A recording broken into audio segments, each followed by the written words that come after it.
the very moment when I lost my mind. It's strange for me to say this, and it will probably be just as strange for you to hear, but I can remember the exact moment when I lost my mind. I'm not a psychiatrist, so I may not have technically lost him, but I do know that at that moment I only cared about one thing. I no longer cared about myself, my wife, or my job. I completely abandoned the generally accepted norms of human politeness. I remember it like it was yesterday. But I'm getting ahead of myself a little. My name is James. To my friends, I'm Jimmy. I married Mary 22 years ago. I won't go into a long tirade about how we met and fell in love, as that is not relevant to the story. Firstly, I am not one of those who can be called a real man. At 5'11" and 200 pounds, I have all the physical attributes to do it. But I don't do what can be called men's things. I can't change the oil in my car or fix anything in my house. I don't play sports games, although I watch them on TV. I think this is due to the fact that there was no man next to me when I was a child. My father did several tours overseas when I was in my teens. I only had my mother, aunt, sister, and her friends to guide me. When my father received permanent duty in the States, I was already formed. I remember one time he asked me to help him fix his backyard. I was about 10 years old. He reached into his trusty toolbox and pulled out the family hammer. It was a wooden hammer passed down from his grandfather to his father. Our family name, Watt, was carved into the side. After I missed 25 nails in a row, he took the hammer from me and suggested that I help my mom finish cooking dinner. As I walked towards the house, I looked back and saw my father just shaking his head. He shook his head in disgust. Secondly, I don't handle conflict well. Probably for the same reasons I don't consider myself masculine. I start to sweat, feel dizzy, feel nauseous, and sometimes have a real panic attack. My wife tried to help me deal with this for years, but nothing worked. The last thing you need to know is that we are an ordinary couple. We eat out about once a week.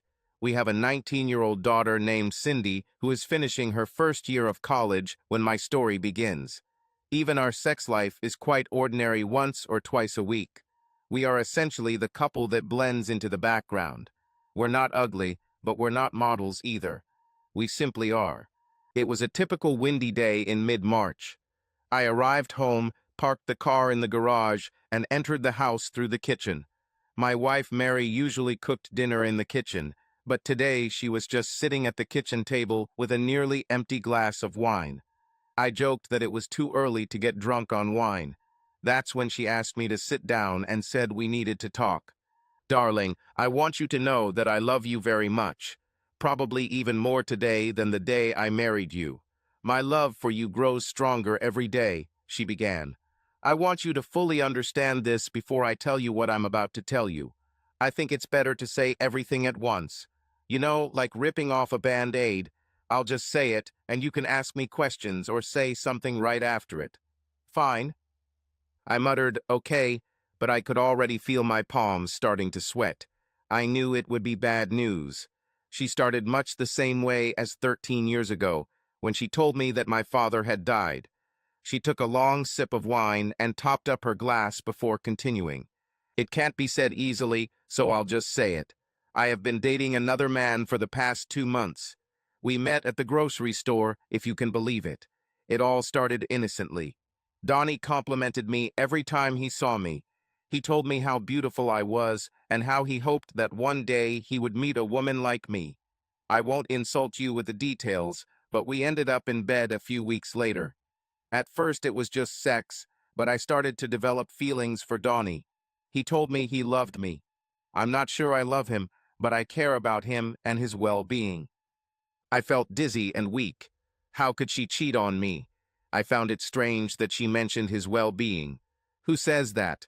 Sweat began to stream down my face. I had to look around to concentrate. And that's when I saw it.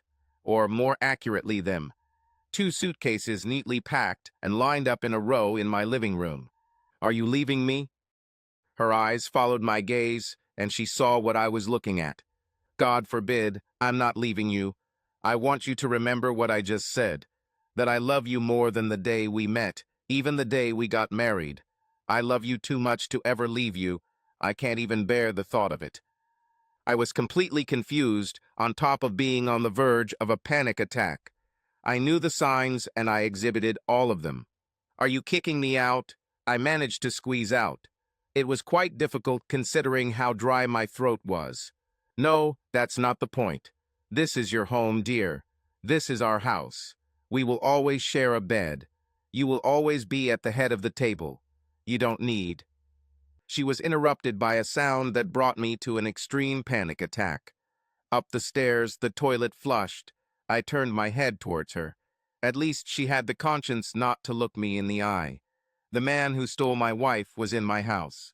Donnie lost his apartment. He needed a place to stay until he could get back on his feet. I tried to stand up to escape, but my traitorous legs failed me as soon as I tried to stand up. I collapsed on the kitchen floor.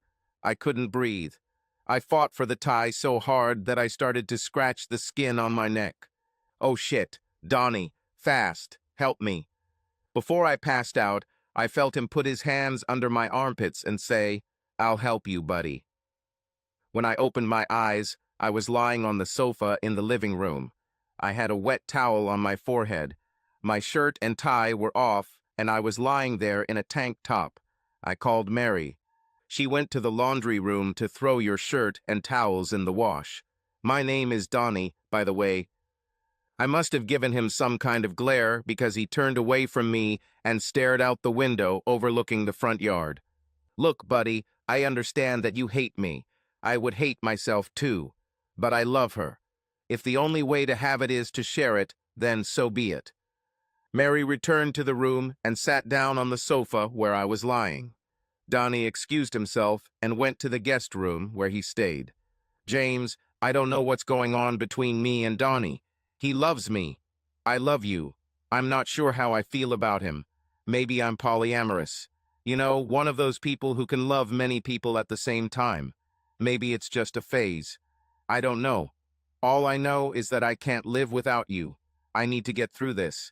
I would have done this without your knowledge, but he lost his apartment and needed a place to stay. I know hiding it wouldn't have made anything better, but I didn't want to hurt you." I turned away from her and said, "I need time." "I understand. Your place is at the head of the table and in bed with me. Donnie lives in the guest room. If there's anything we can do to make this transition easier, just say it. I love you, darling." She kissed my forehead and went to bed. I just collapsed on the couch and stared at the ceiling until 5 a.m. I sneaked upstairs and grabbed my work clothes from the closet. I slowed down outside the guest room on the way to the bathroom and heard Donnie quietly snoring. My vision darkened and I hurried to the bathroom. I got dressed and left as quickly as possible.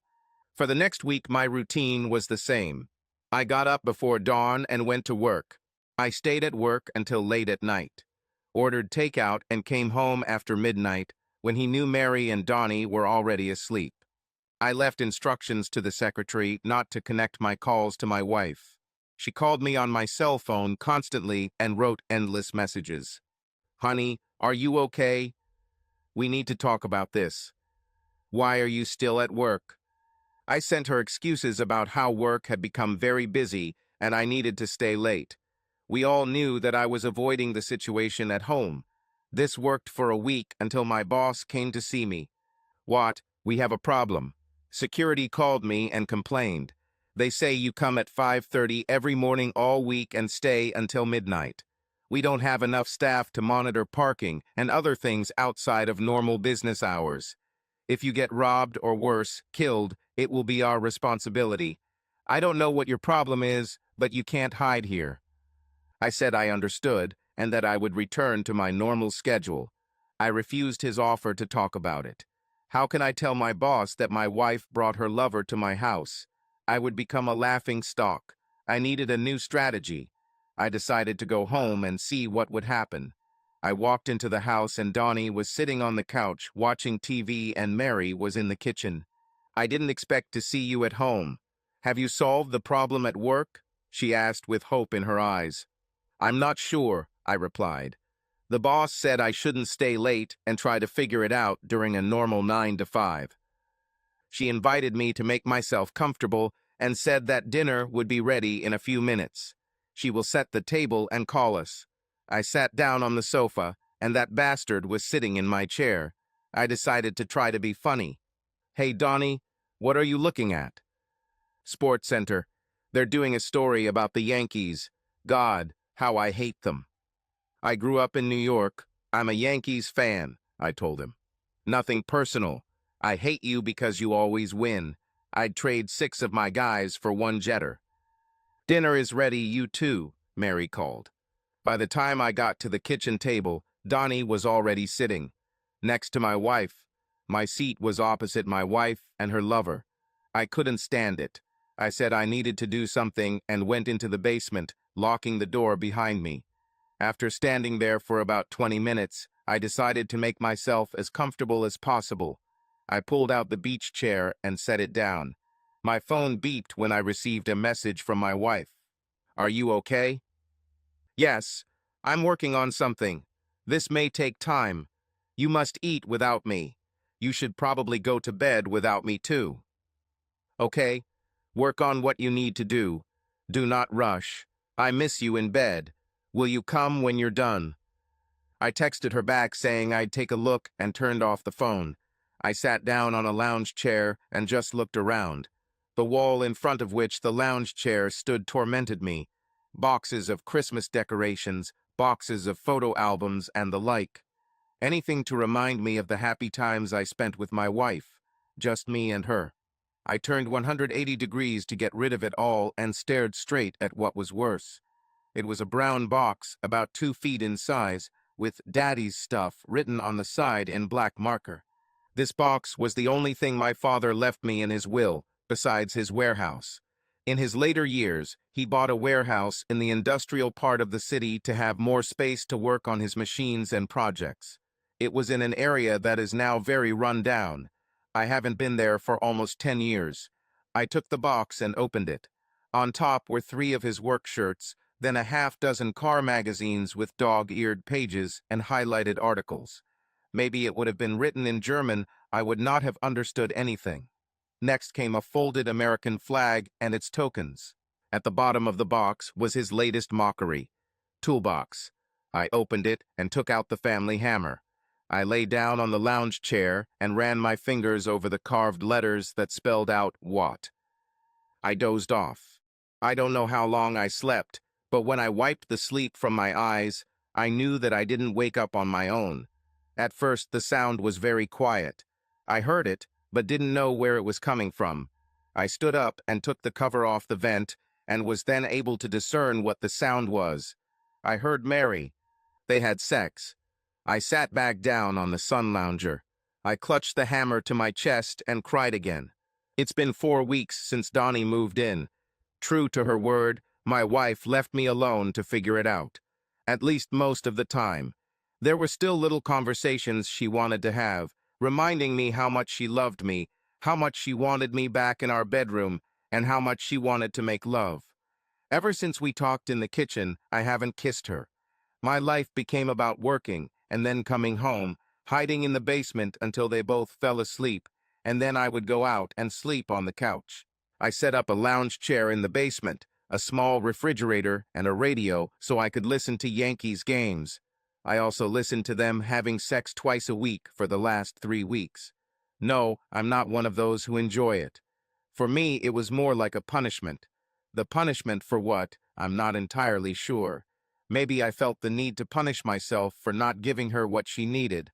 Maybe I felt the need to punish myself for pushing her into another man's arms. Maybe I felt the need to punish myself for not stopping it. I opened the vent to receive my punishment, and at first I thought I heard moaning. But when I listened, I realized that these were not moans. My wife was sobbing. I listened to their conversation carefully with Donnie. "I don't know what to do, Donnie. I love him so much. I didn't think it would hurt him so much. He does not speak with me. He doesn't spend time with me. He barely looks at me and hasn't touched me in 4 weeks. I don't mean just sex. I mean he didn't initiate any touching at all. He doesn't kiss me when he comes home from work. He doesn't stroke my hair. He doesn't hug me when I wash the dishes. It's like I lost my husband. It's worse because I see him every day. What should I do?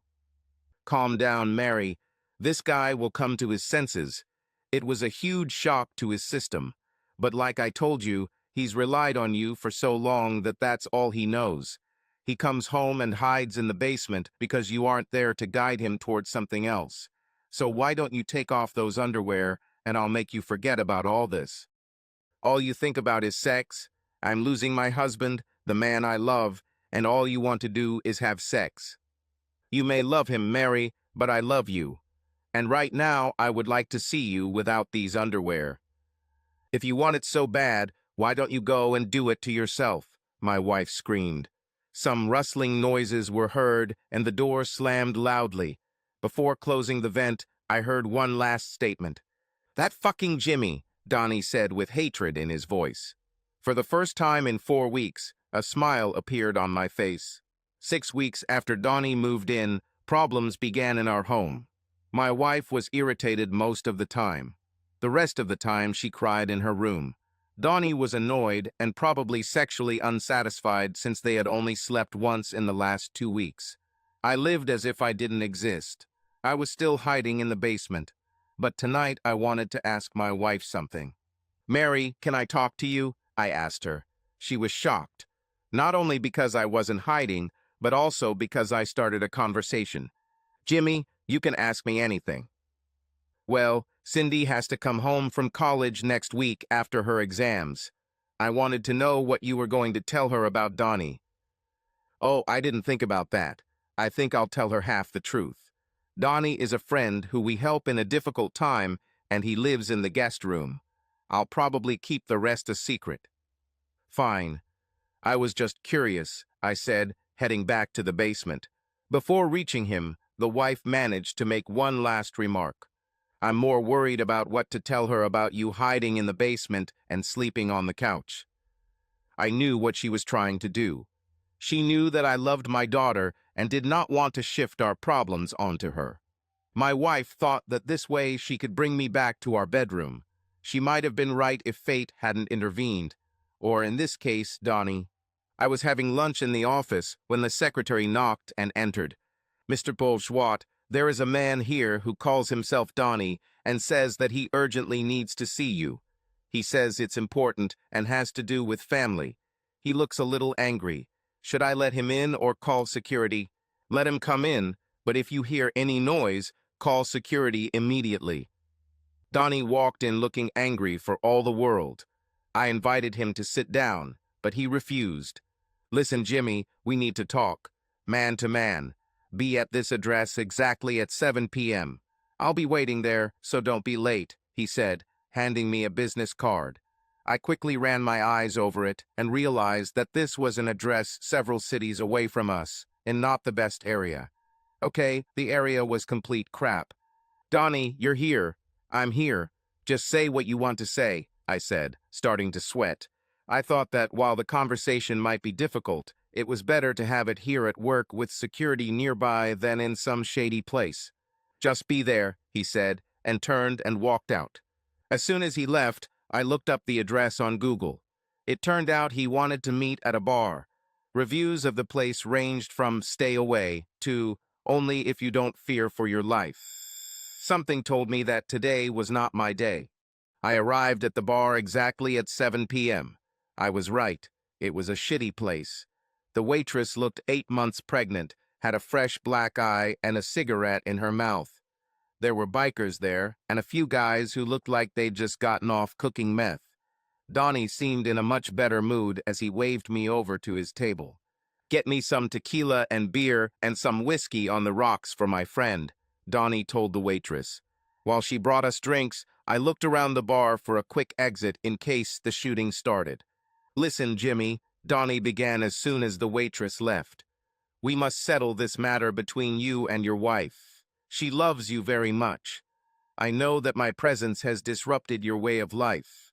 I never wanted to interfere in your relationship, but when I saw her in the store, magic appeared between us. Are you listening to me? I have to admit that I didn't listen. As soon as he opened his mouth, the hair on my neck stood up and I started sweating. I tried to concentrate. I looked out the window and noticed how the sun had almost set. I looked up at the TV and saw Jeter leading the Yankees onto the field against the Rays. When Donnie slammed his fist on the table, my attention returned to him. I listened carefully to what he said next. Okay, screw it. I tried to be a good guy, but it doesn't work. So I'll get to the truth. I can't believe that for the first time in my life, I have to rely on the truth. I don't love your wife. I have never loved and never will. What are you talking about? I asked him. I don't love her. My plan was to fuck her a few times and move on. As I always do. I'm not one to fall in love. This is why I usually get involved with married women. They become mad because it is so unusual for them. They do crazy things.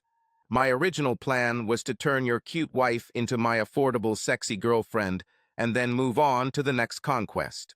I was just unlucky that I lost my apartment at a time when I was going to give it up. Instead of leaving her, I told her I loved her, thinking she would throw me some money for a new apartment. Instead, she came up with the brilliant idea of inviting me to live with you until I got back on my feet. It was wonderful for me. I needed a place to live, and having a wife and living with her and her husband is just awesome. But you ruined everything with your silence and hiding in the basement. My dirty bitch got emotional because of how you feel, and the sexual pleasures stopped for me. Why are you telling me this? I'm telling you this because I need your help. I have several things to do, and in a month I will have my own apartment. I'm not going to stay at your house without sex for a month, so I want you to stop complaining and start paying attention to your wife so that she becomes sexually active again. It would be nice if you touched her sometimes too. This might be good for you. You will behave well, and when I leave, I will present you as a hero. I'll tell her how bad I felt for interfering in your marriage, and how much you love her and how much it hurt you, and that I can't stand between two people who love each other so much. I will tell her that you love her so much that you were willing to not only let her take another lover, but also let him live in your house to make her happy. I can turn it around so that she loves you more than ever, and she will try to die in bed with you. Unless you behave, Donnie said, leaning closer to me to emphasize his point.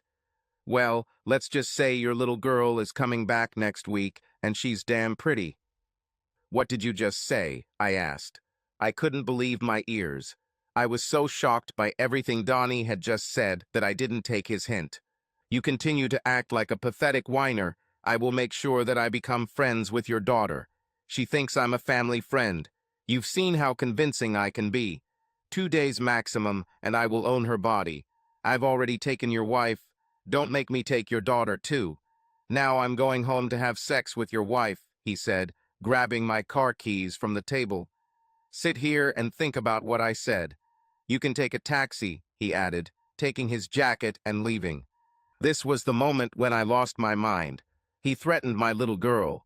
A strange feeling came over me as he began to walk away. It was an eerie calm. I no longer sweated or felt nauseous. My mind was focused.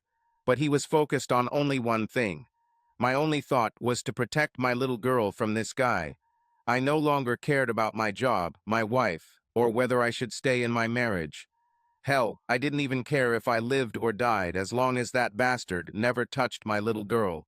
A hand grabbing my shoulder brought me out of my stupor. I looked up to see who was shaking me. He looked like something out of a 1950s hoodlum movie. He was wearing a white t-shirt, blue jeans, and a leather jacket. His hair was combed back, and a thin gold chain hung around his neck. I asked. I think he was saying something, and I didn't understand what. Idiot, I'm not going to repeat it. Get up and get out of this pub. I've asked you 3 times already. I looked at his girlfriend, and she was completely fake. There was nothing real about her. She wore false eyelashes, her lips were inflated with Botox, she had fake hair, and her breasts were cartoonishly large. Then I noticed something that caused me to panic a little. I looked over her shoulder at the TV. The Yankees won 4-2. It was the start of the 5th inning. The game had to last at least an hour. What the hell? I looked out the window, and it was completely dark. I picked up my glass and examined it carefully. The outside of the glass was covered with sweat, but all the ice inside had melted and it was warm. "Hey, asshole," the bully shouted. "Get out of the pub. I'm not going to repeat it." "But I haven't finished my drink yet," I told him, showing him the glass I was holding. "Now you're done," he said, grabbing the glass from my hand, pouring its contents onto the floor and placing the glass on the bar counter. Then he grabbed my left elbow with his left hand, and with his right hand he grabbed my armpit and pushed me out of the tavern towards the bar. I suddenly felt a cold breeze on my face and heard a voice behind my right shoulder. "If I let you go, will you be calm? I can't let you get mad again." "I'll be calm," I said honestly, not feeling the least bit of anxiety. Suddenly, I realized that I was outside, and it was the guard talking to me. "How did I end up outside?" I asked. "Mate, are you okay?" the guard answered. "Please just tell me what happened and how I ended up outside." I was scared. Twice almost in a row, I lost time and did not know what was happening. "I was walking when I heard that guy yelling at you. He pulled you out of your chair and pushed you towards the bar. You grabbed the empty glass from the counter and hit him on the head. As he grabbed his head, you grabbed a bar stool and smashed his knees. He fell like a stone. You kicked him 4 or 5 times before I could get to you and stop you. Sorry, buddy, but you have to leave. We're not the kind of place where they call the police, but you can't stay here. Are you sure you're okay?" I assured him that I was fine, thanked him, and quickly left. What the hell is going on? Is my consciousness playing a cruel joke on me? I passed out and attacked this bully guy. Or was my mind playing a cruel joke when I was talking to the guard? I walked 2 blocks and got into a taxi. I asked the taxi driver to stop at the pharmacy on the way home to buy bandages. Apparently, I really got into a fight with that bully guy. I cut my hand when I hit him with a glass. Little did I know it would be even worse at home. Or better yet, decide for yourself. I quietly entered the house through the front door. I didn't have a car, so I didn't go in through the side door. I tried to be quiet, thinking that if they were fucking upstairs, I could get in undetected. This thought was shattered when I entered the living room. Donnie was sitting naked on the couch I was sleeping on. My wife satisfied him. They didn't notice me because her back was towards me and his head was thrown back and his eyes were closed. I watched for about 45 seconds. "Hey, big guy, glad you got home safely." "Hello, dear. Donnie told me that you talked to him for a long time and were finally able to figure out what was bothering you. I knew you just needed to talk to someone. I'm so glad that the difficult times are over," my wife said. "Donnie said we talked?" I asked. "Yes, good friend." I told her about our conversation. Without details, this is a man's conversation. But I told her that now things will be a little different. It will be better for everyone. While he was talking, he began to stroke my wife's body. I went upstairs. I got halfway up the stairs when I looked back. Donnie looked at me with hatred, and my wife covered herself with a blanket, looking embarrassed. "If you're going to have sex where I sleep, I'm going upstairs to sleep," I said. I quickly locked the bedroom door. I took off the bed linen and put on clean ones. Just as I was about to lie down, I heard a knock on the door. Then came a crash. Donnie yelled that we needed to talk. I took out my headphones from the bedside table and started listening to music. I thought it would be difficult to come up with a plan, but it only took 20 minutes. I decided that I would rather sleep. I had a lot to do the next day and not much time. I heard muffled conversations coming from the kitchen as I walked down the stairs the next day. I stopped halfway down to listen and see what I could hear. The only thing I could make out was my wife saying, "How could I ruin our marriage like that?" I reached the bottom of the stairs, fully prepared to just walk away without interacting with them, but there it was. It mocked me. It seemed as if the sofa was mocking me. I took off my jacket and put it on the chair, and then began to drag the sofa to the front door. I opened the door and started to move the couch out when I looked towards the kitchen and saw my wife and Donnie just looking at me from the kitchen. They just stood there and watched, not knowing what to say or do at that moment. After I finally took the couch to the curb along with the rest of the trash, I went back to get my jacket. "Honey, are you okay?" asked my wife. I muttered yes and continued putting on my jacket. Why don't you sit in the kitchen and I'll make you something to eat? No, thank you, Mary. I'll stop by IHOP on my way to work. I can make you waffles and bacon here. Why pay for IHOP? Because I'm pretty sure the person who brings my waffles and bacon to IHOP isn't a fucking bitch, I blurted, heading for the door. As soon as I slammed the door, I heard Donnie shout that I was the son of a bitch, and my wife started crying. I didn't have time for them. I had a lot to do and little time. It turns out I may have been wrong. The waitress at IHOP looked like a fucking bitch. I laughed too loudly when she brought me the check. I went through my list of places to visit and things to do and put them in the following order. 1. Bank. 2. Western Union. 3. Call Cindy. 4. Visit to the doctor. 5. Pharmacy. 6. Call the power company. 7. Sex shop. 8. Hardware store. 9. Grocery store. 10. Liquor store. I left the waitress an extra $10 for having fun at her expense.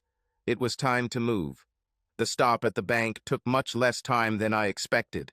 You think they would have spent more time cashing out my bonds and processing a loan into my 401k. Instead, it only took me 15 minutes to walk out of the bank with $25,000 in cash. I combined the following 2 items on my list. I called Cindy while I was standing in line at Western Union. I spoke to her very briefly.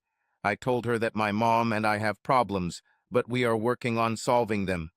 I told her I would send her $5,000 via Western Union and that I wanted her and her boyfriend to go on a week-long vacation. I told her that my mom and I needed this extra time alone to finally work through our issues. She wanted to call her mom and thank her for the money for her vacation. I advised her not to do this, saying that her mother did not know that I took the money, and telling her about it could cause a new scandal. I told her to wait a few days and call us from where they were going. After waiting about an hour in the doctor's office, I was finally seen. As soon as he asked me what the problem was, I burst into tears. I told him that my wife was cheating on me and that she had brought her lover to the house. I told him that I have a terrible time falling asleep when they have sex all over the house. He prescribed me sleeping pills. It will help me fall asleep and enter the REM phase, and then my body will take control. He also told me to take it right before I get ready for bed, as it works quite quickly. I thanked him, reminding him of medical confidentiality, and moved on. He called the pharmacy and my prescription was ready when I got there. I sat in the car for almost an hour talking to the power company. I gave them my information and credit card number over the phone, and they said they would fulfill my request within an hour. By the time I made the last 4 stops, it was almost 4:30 p.m. Time was on my side. I parked the car in the garage, making sure I only took what I needed out of the car right away and headed inside. I noticed that neither my wife nor Donnie thought to put the couch back since it was still sitting in the trash. "You son of a bitch," my wife screamed as soon as I closed the door. "Did you think I wouldn't find out? The bank called me today to make sure everything was okay since we never withdraw more than $1,000 at a time. If you think for even a second that you will hide this money and divorce me, you are very mistaken. I told you we weren't getting divorced over this, and I meant it. So God help me, if you file for divorce, I will fight to the last minute to put it off, go to counseling, and if I can't stop the divorce, I will take every last cent we have. You worthless bastard, mate." "That was a surprise," I said, looking at the floor. My submissive behavior and what I said stopped her. She looked at me, confused and confused. It was time to try to fulfill our plans. "Listen, honey," I said, taking her hand in mine. "I know I didn't handle it well. I know I was a real asshole last night and this morning.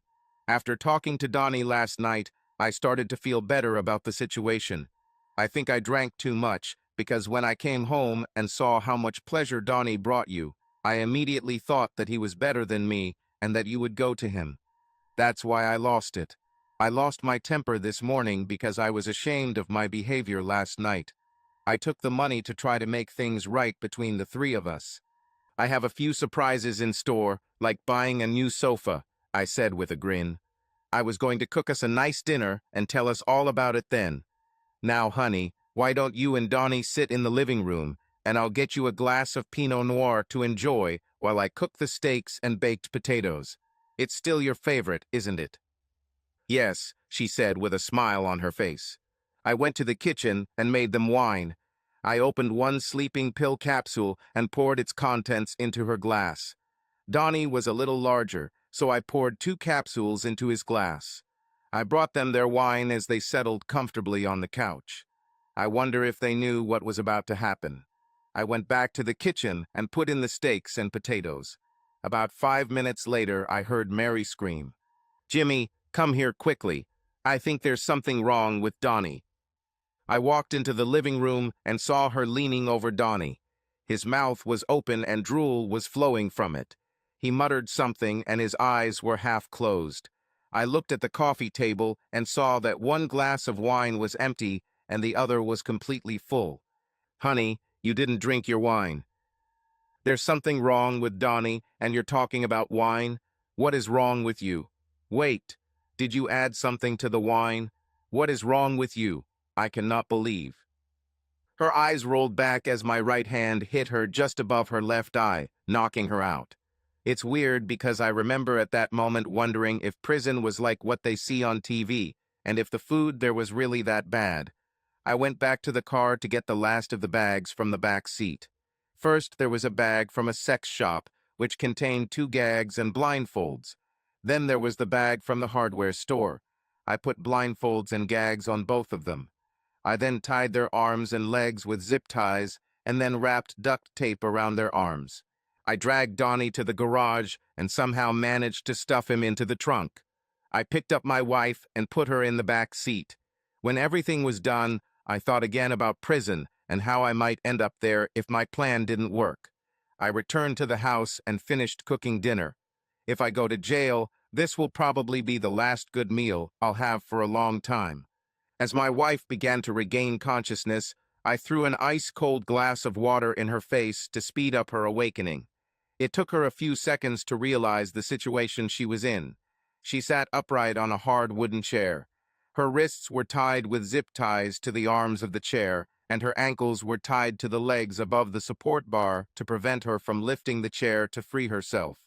She was still gagged and blindfolded. She began to thrash about, but was tied too tightly. Panic showed on her face, and she began to cry. "Honey, I want you to calm down. I'm not going to hurt you. Well, I'm not going to hurt you anymore. Sorry for the hit in the face. Sleeping pills were my first option, but you didn't drink the wine. I need you to see something. I'll remove the gag. Please don't shout. We're in my dad's old warehouse, and no one will hear you at this time. Yelling will only give me a headache." I took off the gag. She stretched and parted her jaws. "Jimmy, please don't kill me." She started crying again. "Honey, if I wanted to kill you, you would have been dead hours ago. Like I said, I need you to see and hear something." "Look over there," I said, pointing to the laptop on the table. "This is a live broadcast of what is happening in another room. Donnie is in the same situation as you. He is connected just like you. He's still unconscious, but okay. I go to him to talk. I'll gag you again so you don't scream while I'm talking to him. Do you need anything before this?" She asked for water, and I gave her some. There was still fear in her eyes when I put the gag on her again, but it seemed to me that it was not fear for my safety, but for what I could do. I left it in the office and went to the workshop. Donnie was still unconscious. He was tied to the chair, but with one difference. His arms were secured flat on the chair's arms. 3 spotlights shone directly in his face. I didn't want him to see the camera pointed at him, and I didn't want him to see too much of his surroundings. I waited for about half an hour until he started to come to his senses. When he started mumbling, I hit him in the face as hard as I could. "Wake up, Donnie," I shouted, and the fog in his head began to clear. The "I ruined everything" look that appeared on his face was priceless. "Donnie, we need to talk man to man again." "Oh, wait, you still have a gag. It's hard to talk with a gag in your mouth. Let me take it off." I walked over and took off the gag. "What did you do to Mary?" These were his first words. I won't lie, it surprised me so much that I stopped.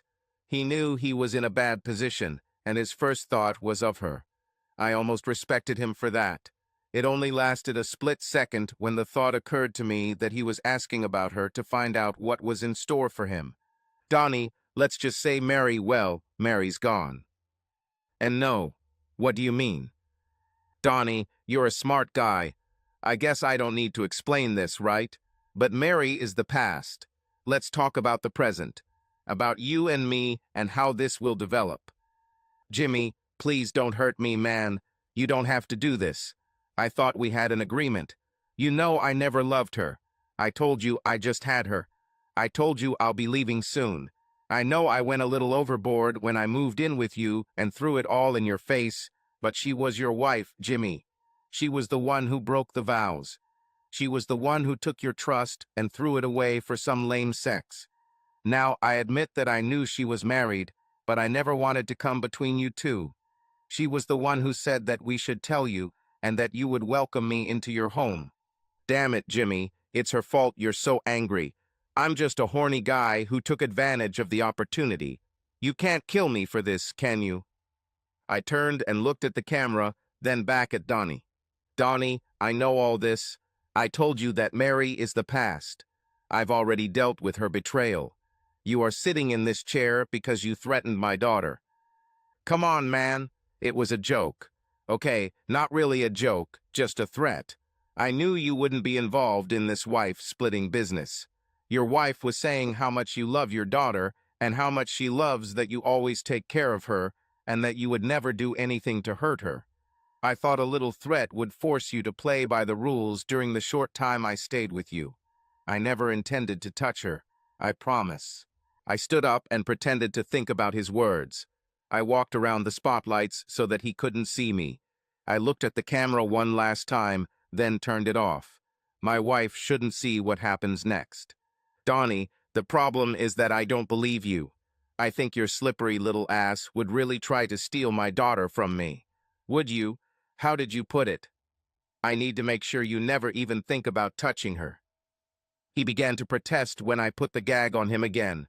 Once the gag was securely fastened, I walked over to the table and picked up the hammer. With my father's hammer in hand, I walked up to Donnie, who had tears in his eyes. I raised the hammer over my shoulder and hit Donnie's wrist. After that, there were several more blows. I threw the hammer on the table and sat down opposite Donnie. The drop in adrenaline left me very tired, and I suddenly felt tired. I caught my breath, waiting for Donnie to regain consciousness. When he began to come to his senses, he moaned and cried. I hit him in the face to get his attention. Donnie, nod if you hear me and understand. Fine. As I said, your debt is paid. But if you even think about my little girl, the hammer and I will come visit you. Nod again if you understand. Fine. Now I'm going to dump your sorry ass in the middle of nowhere. If I were you, I'd come up with a good story for when you get to the Say you were robbed or run over. Something like that. Maybe you will have the courage to do something stupid, like call the police or take a gun and come after me or my daughter. This would be a bad idea. You see, I kept $20,000 of the money I took from the bank as a kind of insurance policy. If I get arrested, killed, have an accident, or disappear, the money will turn from insurance into a contract on your head. The same thing will happen if something happens to Cindy. Accept your losses and leave. Do you understand? He nodded again. I took off the gag. Say it. I understand. Fine. Now get out of my sight before I decide your life isn't worth the gas to take you out. I put the gag and blindfold on him again. I put it in the trunk of the car and drove out of the warehouse, leaving my wife still bound and gagged in the office. I rode, mostly in circles, for about half an hour before stopping in a deserted area. I pulled it out of the trunk and threw it on the ground. I cut the zip ties on his arms and told him to wait until he heard my car drive away before removing the gag and blindfold. This is goodbye, Donnie. I guess needless to say, if I ever see you again, it will end with me digging a hole. Having dealt with Donnie, I returned to the warehouse to deal with my wife. I went back to the warehouse and left my wife bound and gagged while I loaded up all the flashlights, cameras, laptop, and everything else I had brought. Then I went upstairs and brought my wife. I untied her left hand, moved it to her right hand, and tied them together with a zip tie. Then I freed her right arm from the chair and then her leg. I took her out to the car, put her in the back seat, and drove home in silence. When we got home, I told her to stay put while I unloaded everything from the car and cleaned it up. When I was finished, I poured myself a drink, placed the glass on the coffee table in the living room, and headed back to the garage. I used pruning shears to cut the zip ties on her arms. I threw the pruning shears in the back seat next to her and walked back into the house. I took a good sip of my drink while sitting in the living room. I wonder if she will run to call the police. That thought quickly went away when I heard her come in and close the garage door. I heard her breathing as she stood behind me in the living room doorway. I wonder if she thought about stabbing me in the back with a pair of pruning shears. I decided not to risk it. "Aren't you wondering where the money went?" I asked without turning around. She walked around me and sat down in the chair opposite me. Her hands were empty, so it looked like she had no intention of killing me. "I'm not entirely sure what you think about what happened in the last 12 hours. I don't think I ever told you how I felt these last few months. You're probably mad at me, but we'll talk about this later. In terms of money, I sent $5,000 to Cindy to go on vacation. I didn't want her here for the next few days. The rest of the money went towards an insurance policy. You might be so angry that you'll try to kill me in my sleep or call the police for what I did. If something like this happens to me, some of my friends will come to you, and they won't be as kind as me. You're the only unanswered question now that Donnie is dead. I'm sure you have questions or something you want to say. I want you to take a few days and really think about what you're going to say, because one wrong word and I don't even know how I'll react. Now, why don't you clean up and go to bed?" She sat there for a few minutes, looking at me like I was a stranger, before going upstairs, showering, and going to bed. I think I really was a stranger to her, and for myself too. This was uncharted territory for me. Let's see how this all unfolds. 3 quiet days passed. We both existed in the house without saying a word to each other. She cooked and cleaned, but we didn't eat together or sleep together. She was waiting for me when I returned home. I sat in the same place in the kitchen where I was on that fateful day. She asked to talk. I said we should move to the living room. We sat down opposite each other, and she began. "I've been thinking a lot about us and everything that's happened in the last few days. You must think I'm terrible, and you're not wrong. As I said then, my love for you has never waned, although my mind has changed. I convinced myself that this Donnie thing would never come between us, but it did. It was nice when someone new told me that I was beautiful and smart. I know you told me that too, but somehow it was different. I started to think that you were telling me this because you had to, since you are my husband. Recently, I stopped thinking that you say this because it really is true, that you really think I'm beautiful and smart. I took you for granted and convinced myself that if you left, I could get over it. I didn't know what I had until you stopped talking to me, touching me, and basically left me high and dry. If that makes sense, I screwed up. I really screwed up. I just hope it's not so bad that we can't fix it. I love you, and I will do anything to make this work between us, Jimmy." I got up from the chair and approached my wife. I leaned over and kissed her forehead. "Do you know I waited 3 days to hear these words? Now pack your things and get the hell out of here." "What?" she said almost in a whisper. "You heard me. I'm not going to live with a cheating bitch. Pack your things and get out. I'll give you 30 minutes, I said as I started setting the timer on my iPhone. "But, darling," she began to beg, 30 minutes and you'll be out the door. By taxi or ambulance, but in 31 minutes you'll be out the door." She looked at me again as if I were a stranger, or as if she was seeing me for the first time. She didn't quite understand what to do. She just sat there and watched her heart break. After 4 minutes, she got up, with tears in her eyes, and went upstairs. I heard movement upstairs, but wasn't sure what she was doing. Would I really hurt my wife? The woman I've loved for so many years. My daughter's mother. Honestly, I'm not sure. Fortunately, it didn't come to that. She walked down the stairs and placed her suitcases by the front door. She turned and looked at me with sadness in her eyes.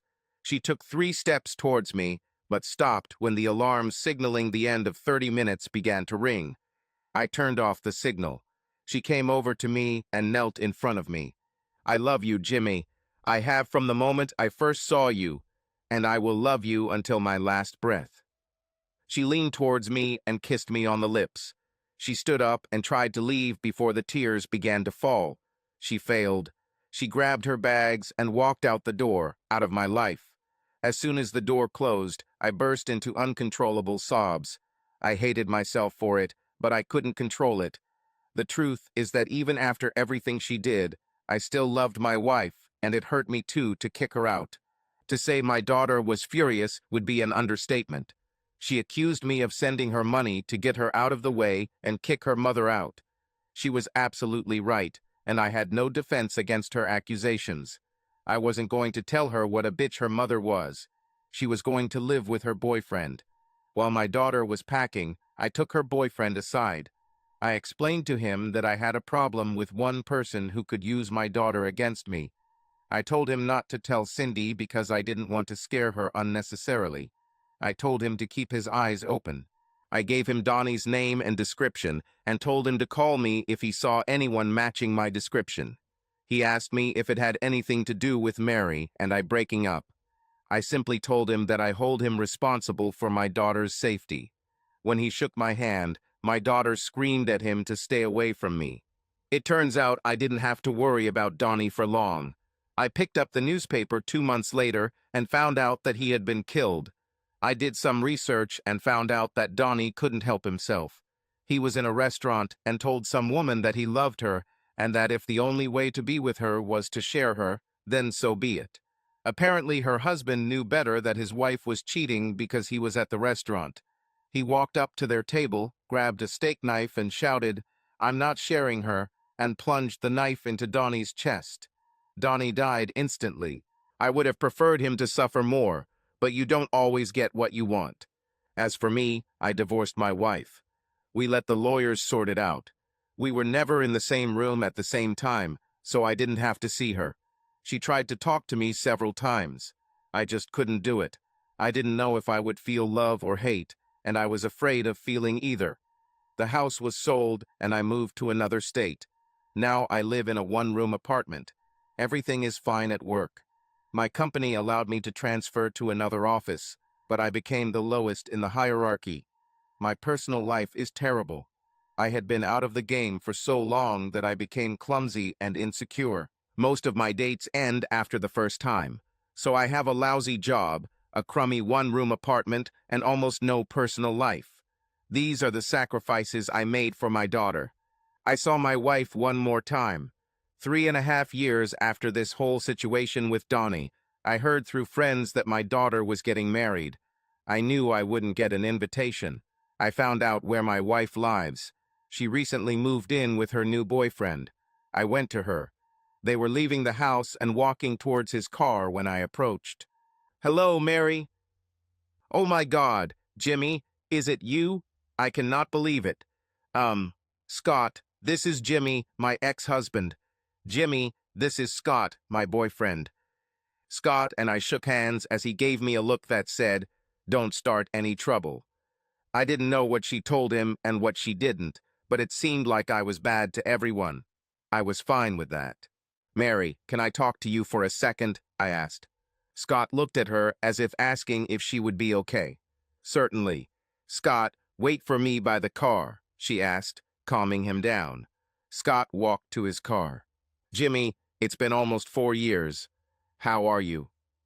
"Listen, Mary, I don't want to take up much of your time," I said as I walked her to Scott's car. "I heard that Cindy is getting married. I know she hates me, and I don't blame her. I'm so sorry, Jimmy. I never told her the truth. I was ashamed of myself and what I had done. I let her hate you so she wouldn't hate me." "Mary, it's in the past. I just want you to tell her this. I know it's not much, but that's what I had." She can use this to start a new life with her husband. I handed her the envelope. Jesus, Jimmy, there must be $15,000 in here. Actually, I said, opening the passenger door and helping her into the seat. There's $20,000 here. It turned out that I never needed them. Tell Cindy I love her. I'll let you get on with your business. With tears in her eyes, Mary thanked me and Scott said, "Oh, nothing special. We're just going grocery shopping." "Do you always go grocery shopping with your girlfriend, Scott?" I asked. "Always," he replied. "You're smarter than me, Scott," I said, closing the door and walking away. It's been 3 days since Mary left my life. At first I felt empty, but then I slowly started to come back to life. I started doing work again, interacting with colleagues, and even thought about trying to date again. My colleagues noticed the change in my behavior and supported me during this difficult period.